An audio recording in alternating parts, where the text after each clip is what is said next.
అయితే పాస్టర్ గారు నాకు యూట్యూబ్ ద్వారా పరిచయం అనమాట. అంటే యూట్యూబ్లో నా సాక్షి విని నాకు ఫోన్ చేశారు ఒక 8 months బ్యాక్. అప్పుడే పాస్టర్ గారు మీ చర్చికి ఇన్వైట్ చేశారు, కానీ కొన్ని కారణాలను బట్టి నాకున్న షెడ్యూల్ని బట్టి రావడం కుదరదని చెప్పాను. దేవుని కృప ఏంటంటే ఈరోజు ఇక్కడ నిలబడటానికి 8 నెలల తర్వాత విచిత్రమైన విషయం ఏంటంటే వైజాగ్ నేను ఒక పని మీద వచ్చానమాట యాక్చువల్లీ. అయితే పాస్టర్ గారు నేను వచ్చి ఒక వారం ముందే నాకు ఫోన్ చేశారు. ఫోన్ చేసి, అయ్యా మీ పరిచర్యను మేము చూస్తున్నాం, మీ పరిచర్య బాగుంది, దేవుడు మిమ్మల్ని బాగా వాడుకుంటున్నాడు, ఒకసారి మా సంఘానికి కూడా రండి అని అడిగారు. కరెక్ట్గా వారానికి ముందు. దేవుని ప్రణాళిక చూడండి. అదే కనుక ఆయన ఆ రోజు ఫోన్ చేయకపోతే నేను ఇక్కడ వచ్చేవాడిని కాదు, వచ్చేసి నా పని చూసుకుని వెళ్ళిపోయేవాడిని. కానీ నేను ఎందుకు చెప్తున్నానంటే ఈ విషయం, నేను ఇక్కడ నిలబడ్డాను అంటే మీరు అక్కడ నిలబడ్డారంటే ఇది కేవలం యాదృచ్ఛికంగా జరిగింది కాదు. దైవ చిత్తానుసారంగా మీరు ఇక్కడికి వచ్చారు, దైవ చిత్తానుసారంగా నేను ఇక్కడ నిలబడ్డాను. ఖచ్చితంగా దేవుడు నన్ను ఎక్కడికి తీసుకెళ్ళినా ఆయన చిత్తం లేకుండా తీసుకెళ్ళి, ఇది నేను నమ్ముతాను. మీరు ఇక్కడికి వచ్చిన దేవుని చిత్తం లేకుండా ఇక్కడ రాలా. ఖచ్చితంగా దేవుడు ఈ ఉదయకాల సమయంలో మీ జీవితంలో తన కార్యములు జరిగించును గాక. ఆమెన్. ఈ సంఘాన్ని దేవుడు దీవించును గాక. ఆమెన్. సరే, నా పేరు అని చెప్పాను కదా, ఇందాక నా సాక్ష్యాన్ని పంచుకున్నాను. ఇప్పుడు ఒక 3 పాయింట్లు నేను వాక్యం చెప్పి తర్వాత నా సాక్ష్యాన్ని మళ్ళీ చెప్తాను. చాలామందికి మందిరానికి వచ్చే వారిలో దైవభక్తులు అభివృద్ధి చెందాలి, భక్తి జీవితంలో ఉన్నతమైన శిఖరాల్లోకి వెళ్ళాలి అనే ఆలోచనలు ఉంటాయి. సహజంగా ప్రతి ఆత్మీయుని యొక్క ఆరంభ జీవితం అనేది ఎలా ఉంటుందంటే చాలా ఉద్యమంతో ప్రారంభించబడింది. ఆరంభ జీవితంలో ఎలాంటి ఉద్యమం ఉంటుందంటే దేవుని కొరకు అవసరమైతే ప్రాణాన్నైనా సరే త్యాగం చేయాలనే కాన్సెప్ట్తో ఆత్మీయ జీవితంలో ముందుకెళ్తారు. కానీ రాను రాను ఏమవుతుందంటే వాళ్ళల్లో వాళ్ళకి తెలియకుండానే మార్పులు వచ్చేస్తుంటాయి.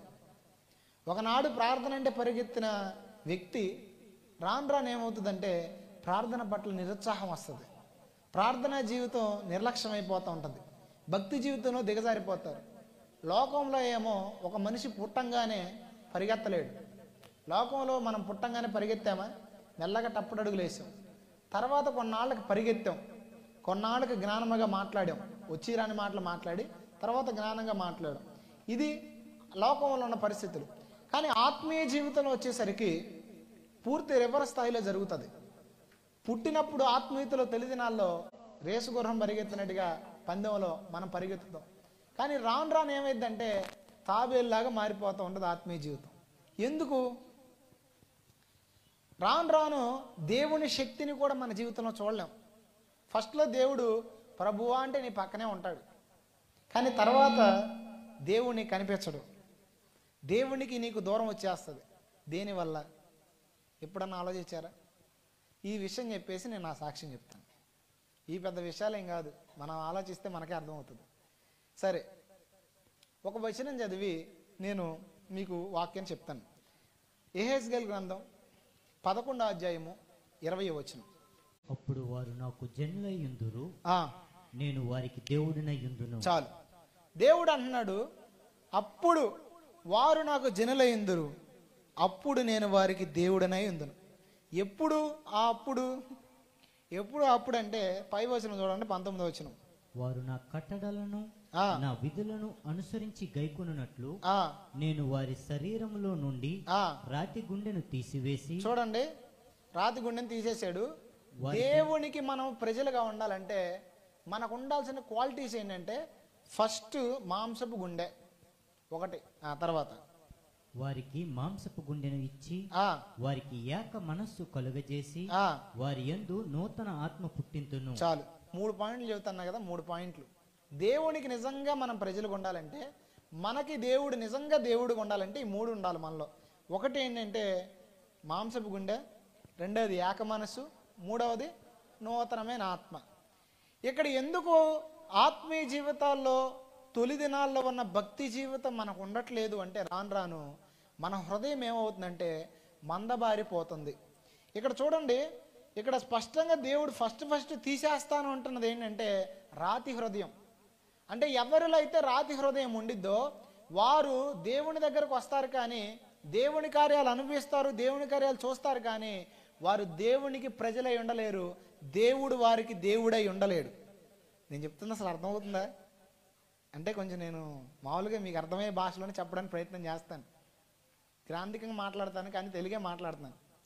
అంటే ఇప్పుడు మీకు గనక నిజంగా దేవుడై ఉండాలంటే, మీరు దేవునికి ప్రజలై ఉండాలంటే, మీలో ఉండకూడనిది ఏంటంటే రాతి హృదయం. ఈ రాతి హృదయం వల్ల జరిగే విషయం ఏంటంటే, మీ భక్తి జీవితాల్లో మీరు ఆరంభంలో చూసిన దేవుని సన్నిధిని చూడలేకపోతున్నారు, మీరు దేవుని యొక్క కార్యాలను కూడా అనుభవించలేకపోతున్నారు. ఫరో యొక్క హృదయము మొద్దుబారిపోయింది, రాతి హృదయంగా మారిపోయింది. కాబట్టే దేవుడు అన్ని కార్యాలు చేసినప్పటికీ కూడా ఫరో ఏం చేయలేకపోయాడు, దేవుడిని నమ్మలేకపోయాడు. ఇప్పుడు అసలు రాతి హృదయం అనేది ఎందుకు వచ్చింది, ఈ మొక్క చెప్పేసి నేను నా సాక్ష్యానికి వెళ్తాను. ఒక వ్యక్తికి రాతి హృదయం అనేది ఎందుకు వస్తుంది? ఆత్మీయులకే వచ్చింది, ప్రార్థనా పరులకి వచ్చింది, నాకు కూడా వచ్చింది. ఒకప్పుడు ఆత్మీయ జీవితంలో పరుగులు ఎత్తాను, ఉరకలు ఎత్తాను, అన్నీ చేశాను. కానీ కొన్ని సిచ్యువేషన్లు నా జీవితం ఎదురైనప్పుడు అసలు నాకు పరిచర్య వద్దనుకున్నాను, దేవుడు వద్దనుకున్నాను. దేవుడు వద్దనంటే వదిలేసి పోతాను కాదు, నాకంత భక్తి జీవితం వద్దు, ఏదో సాధారణ ఒక విశ్వాసకి బతుకుదాం అనుకున్నాను చానాళ్ళు. అయితే ఎందుకు రాతి హృదయం అనేది ఒక వ్యక్తికి వచ్చిందంటే కారణాలు చాలా ఉన్నాయి, కానీ 2 విషయాలు చెప్తాను ప్రస్తుత దినాల్లో జరుగుతున్న పరిస్థితులను బట్టి. ఒకటి, లోకపరమైన విచారాల వలన. దేని వలన? మీరు ఎంత వాక్యం విన్నా సరే, మీరు కనుక లోకపరమైన విచారాలు మనసులో పెట్టుకుంటే, లోకపరమైన విచారాలు ఎవరికి ఉండవు? మీరు ఎవరికైనా లేవా? చేతులు ఎత్తండి. ఏ కష్టం లేదన్నాళ్ళు చేతులు ఎత్తండి. భక్తులు ఎవరికి లేవా? ఉన్నాయి. ప్రతి ఒక్కరి జీవితంలో శ్రమలు ఉన్నాయి, ప్రతి ఒక్కరి జీవితంలో దరిద్రం ఉంటుంది, ప్రతి ఒక్కరి జీవితంలో కష్టాలు ఉంటాయి. అది ఒక్కొక్కరికి ఒక రకంగా, ఒక్కొక్కరికి ఆర్థికంగా ఉంటాయి, ఒకళ్ళ కుటుంబం నుంచి ఉంటాయి, ఒక్కొక్కరికి అనారోగ్యపరంగా ఉంటాయి, అన్ని విధంగా ఉంటాయి. అయితే ఒక ఆత్మీయుడు చేయవలసిన పని ఏంటంటే వాటిని లక్ష్య పెట్టకుండా దేవుణ్ణి లక్ష్య పెట్టాలి. అందుకే దావీదు మహారాజు అంటాడు, నా ప్రాణము దేవుని నమ్ముకుని మౌనంగా ఉందని. అంటే దీని అర్థం ఏంటి తెలుసా? ప్రాణము మౌనంగా ఉండలేకపోతుంది, ప్రాణము నెమ్మదిగా ఉండలేకపోతుంది. అలాంటి టైంలో దావీదు దేవుని నమ్మాడు కాబట్టి తను ఏం చేశాడు? మౌనంగా ఉండగలిగాడు. ఈరోజు చాలామంది చేస్తున్న పని ఏంటి తెలుసా? దేవుడేమో మిమ్మల్ని గురించి చింతించబడున్నాడు కాబట్టి మీ చింత యావత్తు నా మీద వేయండి, మీరు దేని గురించి చింతించబడద్దని చెప్తే వీళ్ళేదో సమస్త భారాలు మోసే సమస్తాన్ని చేసేవారిలాగా వీళ్ళ ప్రతి భారాన్ని వీళ్ళ నెత్తి మీద పెట్టుకుంటారు. అప్పుడు జరిగేదేంటి తెలుసా? ఆటోమేటిక్గా మీ హృదయాలు దేవునికి వ్యతిరేకంగా మారిపోతాయి. ఇది సీక్రెట్. ఒకటి, మీరు అనొచ్చు ఎక్కడుంది బైబిల్లోనే చూపిస్తా, నేను చెప్పే ప్రతిదీ వాక్యం లేకుండా చెప్పను. ఇది ఒకటి. రెండవది ఏంటో తెలుసా? సుఖభోగాలు. ఏంటది? ఎందుకు ఒకళ్ళ హృదయము దేవునికి వ్యతిరేకంగా మారిపోయిందంటే సుఖభోగాలను ఎక్కువ ఎవరు ప్రేమిస్తారో, ఉపవాస ప్రార్థన చేయడానికి కూడా చాలా మందికి ఇష్టం ఉండదు. ఎందుకంటే ఓపిక లెక్క కాదు, తిండి చంపుకోలేక ఒక పూటకి. సుఖభోగాల మీద వాంచగలిగిన వాడు హృదయం మందబారిపోయి దేవునికి దూరం అయిపోతాడు. మీకు ఈ వచనాన్ని చూపిస్తా చూడండి. నా ఇంకా డౌట్గా చూస్తున్నారు, ఏంటి కొత్తగా చెప్తున్నాడు ఈ అబ్బాయి అని. లోకాసు వార్త 21వ అధ్యాయము 34వ వచనం. లోకాసు వార్త, ఆగండి. మీ హృదయములు తిండి వలన, మత్తు వలన. తిండి మత్తు అనేది సుఖభోగాలు. ఓకే. ఐహిక విచారముల వలన. ఏ విచారాలు? ఫస్ట్ పాయింట్ చెప్పాను నేను, ఐహిక విచారాలని. చూడండి, ఐహిక విచారాల వలనను మందముగా ఉన్నందున. ఎలా ఉన్నందున? మందము అంటే అర్థము కఠినం. అంటే ఎందుకు మన హృదయాలు కఠినం అయిపోతున్నాయి? సుఖభోగాలను ప్రేమించడం, లగ్జరీ లైఫ్ని ప్రేమించడం. అంటే నేను ఇక్కడ మళ్ళీ నా మాటను తప్పుగా అర్థం చేసుకోండి. లగ్జరీ లైఫ్ అంటే ఏసీ వేసుకోవడం, మంచి బట్టలు వేసుకోవడం, ఇది కాదు విషయం. సుఖభోగాలు అనే చోట ఇంగ్లీష్లో కనుక చదివితే, నాకు ఇంగ్లీష్ రాదు అయినా కూడా ఇంగ్లీష్ చదువుతా అప్పుడప్పుడు. ఇంగ్లీష్లో చదివితే ఏముందంటే దేవుని కన్నా మన ఆనందాన్ని ప్రేమించడం. ఇప్పుడు దేవుడు ఏసీ ఇచ్చాడు, కారు ఇచ్చాడు, బైక్ ఇచ్చాడు, వీటిలో తిరగడం సుఖభోగం కాదు. సుఖభోగం అంటే ఏంటంటే మన ఆనందాలు, మన సంతోషాలు, మన దేహం కోరుకునేవి చాలా ఉంటాయి. ఉంటాయా ఉండవా? కుర్రోళ్ళకైతే ఏముంటాయి? జుట్టు ఇట్ట దువ్వేయాలి, మంచిగా కుక్క చింపేసిన ప్యాంట్లు వేసుకోవాలి, ఇలా పరిగెత్తాలి అలా పరిగెత్తాలని 100 రకాలైన కోరికలు, ఆలోచనలు మనలో పుడతాయి. అలా పుట్టినప్పుడు మనం ఏం చేయాలి తెలుసా? నా దేహం నాది కాదు, నన్ను కొన్న నా దేవుడిది. మీ దేహం ఎవరిది? మీరు విలువ పెట్టి కొనబడిన వారిని వాక్యం చెప్తుంది కదా, నా దేవుడిది ఈ దేహం అని చెప్పేసి మీ ఆనందాన్ని చంపాల. చాలామందికి ఈరోజు ఏమిష్టం అంటే వారి ఆనందాలను నెరవేర్చుకోవడం ఇష్టం. ఈ శరీరం ఎప్పుడూ కూడా కోరికల్ని ఉత్పత్తి చేస్తూ ఉంటుంది. శరీరం పనే అది. అందుకే ప్రతి క్రైస్తవుడికి యుద్ధరంగం అన్నమాట. ఆ యుద్ధరంగంలో ఎప్పుడు ఇద్దరు పోరాడుతూ ఉంటారు వ్యతిరేకంగా ఒకరికొకళ్ళు. ఎవరా ఇద్దరు? అవునా? అంటే నీ శరీరము నీ ఆత్మ ప్రతిరోజు యుద్ధం జరిగిద్దా జరగదా? దేనికోసం శరీరం పోరాడి చెప్పండి? నా శరీరమైనా మీ శరీరమైనా లోకానుసారమైన ఆశల కొరకైనా, ఆనందాల కొరకైనా? ఇంకో విషయం చెప్పనా, కొంతమందికి వారు ఆశించినవి దొరకకపోతే ఎంత బాధో. కానీ ఒక విషయం చెప్తా వినండి, మీరు బాధపడినా సరే దేవుని చిత్తము చేయడానికి ఇష్టపడండి. ఎందుకంటే చాలా మంది తన సంతోషాన్ని వెతుక్కుని జీవితాలు నాశనం చేసుకునే వాళ్ళు వందల మంది, వేల మంది ఉన్నారు. మన ఒక అమ్మాయి రష్యా నుంచి ఫోన్ చేసింది నాకు. రష్యా నుంచి ఫోన్ చేసి, బ్రదరు నేను ఒక అబ్బాయిని ప్రేమించాను, అబ్బాయి హిందూ, నేను క్రిస్టియను. ప్రేమించేటప్పుడు బాగానే ఉన్నాడు, కానీ ఇప్పుడు పెళ్లి చేసుకుందాం అనుకుని పెద్దలు నొప్పేసరికి ఏమంటున్నాడంటే, నేను చేసే ఆరాధన కనుక నువ్వు చేయకపోతే మామూలుగా ఉండదని బెదిరించి, ఒకవేళ నువ్వు కనుక పెళ్ళికి ఓకే కాకపోతే పర్సనల్ వీడియోస్ అన్నీ కూడా సోషల్ మీడియాలో పోస్ట్ చేస్తానని చెప్పాడంట. ఇప్పుడు అది దైవ వ్యతిరేకమని తెలిసినప్పటికీ కూడా తను ఎందుకు ఫస్ట్ స్టెప్ వేసింది చెప్పండి? ఇప్పుడు ఆ వేడిపు ఏంటంటే దేవుణ్ణి వదిలేయాలి ఇప్పుడు తను చేసుకుంటే. మరి ఇప్పుడు ఎందుకు తెలిసినా కూడా అడిగేసిందంటే తన శరీర సుఖాన్ని తను ముఖ్యం చేసుకుని ముందుకెళ్ళింది. ఈరోజు ఖచ్చితంగా నేను ఒక విషయం చెప్తానండి, జీవితంలో శరీర సుఖమే భాగం కాదు, పూర్తి కాదు. జీవితం అనే పుస్తకంలో పెళ్ళి, సుఖము ఇవన్నీ కూడా ఒక పేపర్ లాంటివి అంతే. కానీ ఈరోజు చాలామంది యవనస్తుల జీవితాలు ఎలా ఉన్నాయంటే కేవలం పుస్తకం అంతా కూడా ప్రేమే, పుస్తకం అంతా కూడా కామే, పుస్తకం అంతా కూడా అశ్లీలమైన చూడటమే, ఇదే జీవితం అంతా. అయితే ఖచ్చితంగా దేవుడు మీతో మాట్లాడుతున్నాడు. మీరు దేవునికి వ్యతిరేకులైపోవడానికి కారణం ఏంటంటే, మీకు తెలియకుండా మీ భక్తి జీవితాలు నాశనం అయిపోవడానికి కారణం ఏంటంటే నిర్లక్ష్య స్వభావం. పర్లేదులే, నాకు తెలివితేటలు ఉన్నాయిలే, వాళ్ళంటే అట్లా పడిపోయారులే, నేను ఎందుకు పడిపోతాను అనుకుంటున్నారేమో. ఒకవేళ సొలొమోను అంతటి జ్ఞానవంతుడే. మీకు విషయం చెప్పనా, సొలొమోను సుఖభోగాన్ని ప్రేమించాడు కాబట్టి జరిగింది ఏంటి తెలుసా? తన హృదయం తిరిగిపోయిందంట. తిరిగిపోయిందా లేదా? దేవుడు సమయం లేదు కాబట్టి క్లుప్తం చెప్తున్నాను. దేవుడు 2 మార్లు సొలొమోనుకు ప్రత్యక్షమై, సొలొమోనా నువ్వు తప్పులో ఉన్నావు, మారు అంటే దేవుని సైతము విధేయత చూపల సొలొమోను. అంతటి జ్ఞానవంతుడు సైతము ఎందుకు దిగజారిపోయాడు తెలుసు ఆత్మీయతలో? ఎందుకంటే సుఖాన్ని ప్రేమించాడు. తనకు కానిది అని తెలిసినా సరే అధికమైన భార్యను చేసుకున్నాడు, అందుకే దిగజారిపోయాడు ఆత్మీయతలో. ఇంకో వ్యక్తిని చెప్తాను మీకు, సొలొమోను తండ్రి దావీదు. దావీదు హృదయం అని ఎంత మంచిదో తెలుసా మీకు? శత్రువును సైతము చంపని గుణం ఎవరిది? శత్రువు సౌలు దొరికాడు ఒక గుహలో, తనతో ఉన్న వాళ్ళు ఏమన్నాడు తెలుసా? ఏసేయ్ అయిపోద్ది, నువ్వు రాజు అయిపోతావు అన్నాడు. అభిషేక్తుని నేను ముట్టను అన్నాడు. ముట్టనని ఏం చేస్తాడు తెలుసా? నేను వెళ్ళి వదిలేశాను అని తెలియడానికి ఒక వస్త్రపు చెంగును కోస్తానని చిన్న వస్త్రపు చెంగును కోసి వచ్చి ఎక్కికేడుస్తాడు. అక్కడ రాయబడిన మాట ఏంటి తెలుసా? హృదయమున నొచ్చుకున్నాడంట. ఎవరు? దావీదు. అంటే తన హృదయము ఎంత సున్నితంగా ఉందో చూడండి, ఎంత మంచిగా ఉందో చూడండి. ఇదే దావీదు నమ్మకస్తుడైన తన దగ్గర ఉన్న ఒక దాసుని చంపాడు. కారణం ఏంటి చెప్పండి?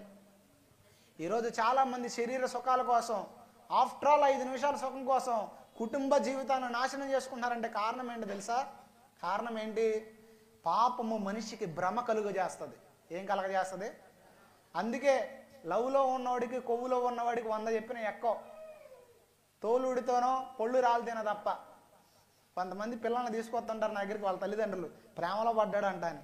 వాడికి 100 చెప్పు, అన్న నాకు ఆ అమ్మాయి కావాలా, అమ్మాయి మంచిది కదా నా అమ్మాయి కావాలి. ఎందుకంటే కళ్ళు మూసుకుపోయినాయి. కారణం ఏంటంటే పాపము ఒక మనిషి కళ్ళు మూసేస్తుంది. అందుకే చూడండి, దేవుని పిల్లలని మనం ఏం చేయాలో తెలుసా? దైవ చిత్తాన్ని నెరవేర్చే హృదయాన్ని కలిగి ఉండాలి. ఏ హృదయాన్ని కలిగి ఉండాలి? అందుకే మనం దైవభక్తులు ఎప్పుడు దిగజారిపోకూడదంటే ఈ 2 విషయాలు జ్ఞాపకం చేసుకోవాలి. శ్రమలు కష్టాలు అనేవి అందరి జీవితంలో సహజం. కష్టాలు ఎలాంటివి చెప్పనా? ప్రకృతిలో వచ్చే మార్పులు లాంటివి. ఎలాంటివి? ప్రకృతిలో సూర్యుడు ఉన్నాడు, చంద్రుడు కూడా ఉన్నాడు, చీకటి ఉంది, రాత్రి కూడా ఉంది, అమావాస్య ఉంది, పౌర్ణమి ఉంది. అమావాస్య వచ్చింది అంటే పౌర్ణమి వచ్చిద్దా రాదా? అందుకే సొలొమోను ఏమంటాడంటే, ఒకడు చాలా సంవత్సరములు బ్రతికిన యెడల చీకటి గలి దినములు అనేకములు వచ్చిన ఎరిగి తాను బ్రతుకు దినములన్నీ సంతోషంగా ఉండాలంటాడు. బ్రతుకు దినాలని సంతోషం ఎట్టుండగలవంటే కష్ట నష్టాలు జీవితంలో సాధారణము. నా దేవుడు నా మేలు కొరకు సమస్తాన్ని మరలా తిరిగి మారుస్తాడని నమ్మకం నీలో ఉంటే ఏమైంది తెలుసా? ఖచ్చితంగా నువ్వు ఎన్నడూ ఎప్పుడు విశ్వాసం నుంచి భ్రష్టుడు అవ్వవు. మీలో చాలామంది ఈ పాయింట్ నేను ఎందుకు చెబుతున్నానంటే, చాలామంది ఈ కష్టాలు, సమస్యలు, శ్రమలు మైండ్లో పెట్టుకుని దేవుని కార్యాలు అనిపించలేకపోతున్నారు. దేవుళ్ళో ఉన్న ఒక సీక్రెట్ అని చెప్పనా, దేవుని కార్యాలు అనిపించడానికి మనం ఆలోచించకపోతే దేవుడు ఆలోచిస్తాడు. ఒకసారి చెప్పండి, నేను ఆలోచించకపోతే, నేను వదిలేస్తే దేవుడు వదిలేస్తాడు. వదిలేస్తాడా? పట్టుకుంటాడు. అర్థమవుతుందా? మీరు వదిలేస్తే ఆయన పట్టుకుంటాడు. మీరు పట్టుకుంటే ఏమంటాడు తెలుసా? సరే పట్టుకో, ఎన్నాళ్ళు పట్టుకుంటా చూద్దాం అంటాడు. అర్థమవుతుందా? నా జీవితంలో నేను అనుభవించాను దేవుని కార్యాలు అనేకమైనవి. అందుకే చెప్తున్నాను. సామెతల గ్రంథం 3 అధ్యాయాలు ఉంటుంది చూడండి, అన్నమాట 3:5.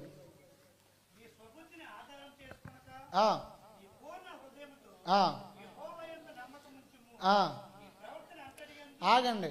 దేని యందు? నీ ప్రవర్తన అంతటి యందు ఆయన అధికారమును ఒప్పుకొనుము. నీ త్రోవ ఎందుకు సరళం అవ్వట్లేదు తెలుసా? నీ ప్రవర్తన మీద అధికారం ఆయనకి ఇవ్వట్లా. చాలామంది ఏమంటారు తెలుసా, అంతా దేవుడి చేతిలో ఉందండి. నేను చెప్పనా, ఇది నాన్ సెన్స్ కాదు. దేవుడి చేతిలో లేదు, అంతా నీ చేతిలోనే ఉంది. అంతా దేవుడు నీ జీవితాన్ని కీ బొమ్మలాగా చేయలా. మీలో ఎవరైనా దేవుడు కీ ఇస్తేనే వదులుతున్నారా? దేవుడు నీ జీవితాన్ని నీ చేతిలో పెట్టాడు. నువ్వేం చేయాలి తెలుసా? నీ జీవితాన్ని ఆయనకి ఇవ్వాలి. అందుకే ఆయన అన్నాడు, హృదయం అనే తలుపు ఎదుట నేను తడతన్నా, ఎవడు నా స్వరమిని తలుపు తీస్తాడో అప్పుడు నేను డైరెక్ట్గా రావచ్చుగా. రావడానికి దేవుడు రాగలిగిన సమర్థుడైనా ఎందుకు రాడో తెలుసా? నీకు ఫ్రీడమ్ ఇచ్చాడు. నీ జీవితంలో నువ్వే నిర్ణయం తీసుకుంటావు, ఆ నిర్ణయం తీసుకోవడానికి నీకు పర్మిషన్ ఇచ్చాడు. కాబట్టి నువ్వు చేయాల్సిన పని ఏంటి తెలుసా? నీ జీవితాన్ని దేవునికి అప్పగించడం. ఎప్పుడైతే మీరు నమ్మి బాప్తిసం పొందారో అప్పుడే మీరు మీ జీవితాన్ని దేవునికి ఇచ్చారు. ఇచ్చినా దేవుడు ఎందుకు కలగజేసుకోవట్లేదు తెలుసా? మీరు దేవుని అధికారానికి ఒప్పుకోవట్లా. దేవుడికైతే ఇచ్చారు కానీ మీ జీవితంలో మీరు ఇష్టం వచ్చినట్టే చేస్తున్నారు. గుర్తుపెట్టుకోండి, ఎంతకాలం అయితే మీరు దేవునికి లోబడరో అంతకాలము మీ జీవితంలో దేవుని కార్యాలు మీరు అనుభవించలేరు, పొందలేరు కూడా. నువ్వు నిజంగా దేవుని నమ్మితే పరిస్థితి ఎలా ఉండాలి చెప్పనా? నువ్వు దేవుని నమ్మితే ఆయన ఒకటి చెప్తే అది చెయ్యాలంతే. దేవుడు దూకమంటే ఒక విశ్వాసం అంటే ఎలా ఉండాలో చెప్తానండి. ఒకడంట పర్వతాలు ఎక్కుతున్నాడంట. అంటే సరదా కాదు, పర్వతాలు ఎక్కేవాళ్ళు ఉంటారు కదా. పర్వతాలు ఎక్కుతుంటే కాలు జారి పైనుంచి జారాడంట.